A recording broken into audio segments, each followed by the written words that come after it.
Good evening, everybody.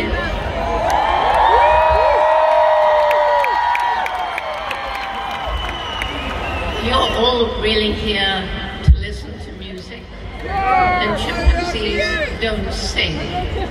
But if I were to greet you in chimpanzee, I would say,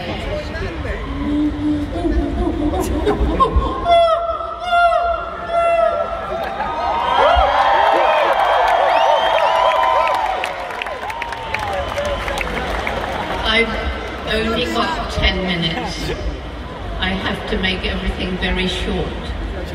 I was born 85 years ago. I was born loving animals.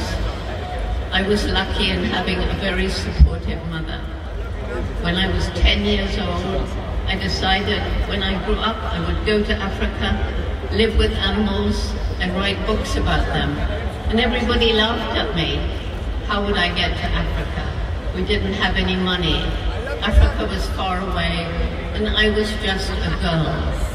But my mother said to me, if you really want this, you're going to have to work really hard, take advantage of all opportunity, but don't give up.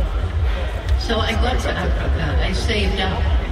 I was lucky enough to meet the late Dr. Leakey, who offered me the amazing opportunity of going to study not just any animal, but the one most like us, the chimpanzee. And eventually they lost their fear of me, and I began to understand more and more about their behavior. And the most striking thing was how like us they are. They have their own personality. The males compete for dominance, swaggering, looking big and strong, reminding me very much of many human male politicians today.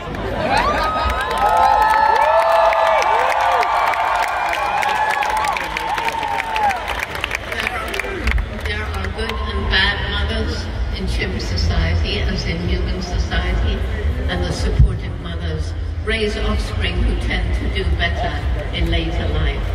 We've been studying them now for 60 years, so we've been able to follow different generations.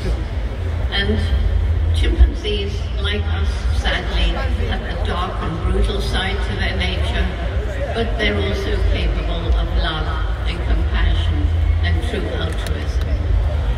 After I'd been at Gombe for 2 years, Louis Leakey sent me to Cambridge University to do a PhD, even though I had not been to college.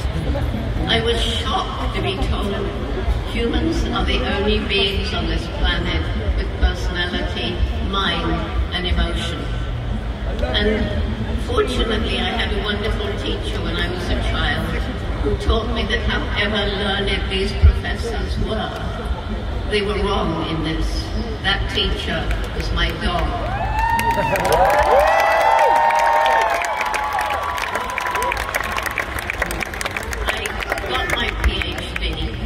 I went back to Gombe and I built up a research station, and I could spend hours out in the rainforest learning about the interconnectedness of all living things, the importance of every species, no matter how small. They were the best days of my life. So why did I leave? Why am I traveling 300 days a year around the world talking to people like you? It was because in 1986, at a conference, I learned that chimpanzees were vanishing across their range, the forests were going, and I felt I had to do something about it. And as I was learning more and more about the problems faced by chimpanzees and other animals in Africa, I was also learning about the plight of so many African people living in extreme poverty with no good health and education facilities. I flew over the tiny Gombe National Park, which had been part of a great rainforest stretching across Africa, and saw a tiny island of forest surrounded by completely bare hills. And I realized if we don't do something to help the people, there's no way that we can try to save the chimps. So the Jane Goodall Institute began a program to improve the lives of the people not just there in Tanzania, but now in 6 other African countries. So in those areas,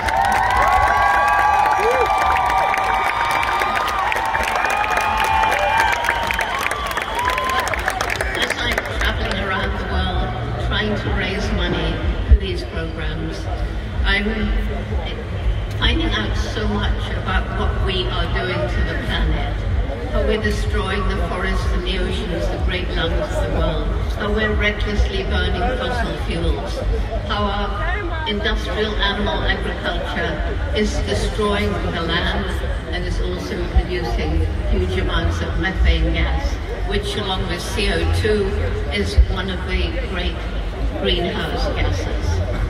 And so I'm meeting young people. I'm not surprised. They are feeling a loss of hope in the future. And so I decided I had to start a program for young people. It's called Roots and Shoots. It's here in Hungary. It's now in 60 countries around the world.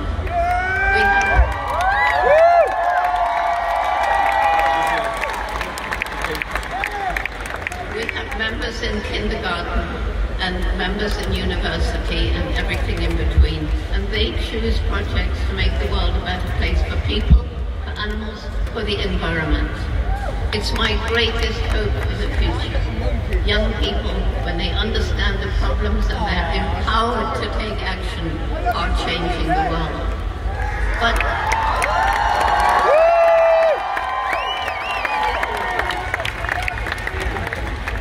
people ask me, Jane, do you really have hope for the future? Because I've seen what's going on in the world, the destruction of the environment, and the problems that are being caused socially and politically, as well as environmentally. My reasons for hope are simple. First of all, it's the young people who are changing the world, even as we speak. Secondly, it's this human brain. We are beginning to use our brain to find ways of living in greater harmony with the planet. Thirdly, the resilience of nature given a chance. Gombe is no longer a little patch of forest surrounded by bare hills. The trees have come back because the people understand that saving the environment is for our own future, not just wildlife. We are part of the environment. We depend on the natural world for our own future. And then animals on the brink of extinction can be given another chance. And finally, there's what I call the indomitable human spirit, the people who tackle what seems impossible and won't give up. In Tanzania, where Roots and Shoots began, at the end of every gathering where the young people come together to share their projects, they always say something: we can save the world if we get together. And we will save the world if we get together. So at the end of every gathering they say, together we can.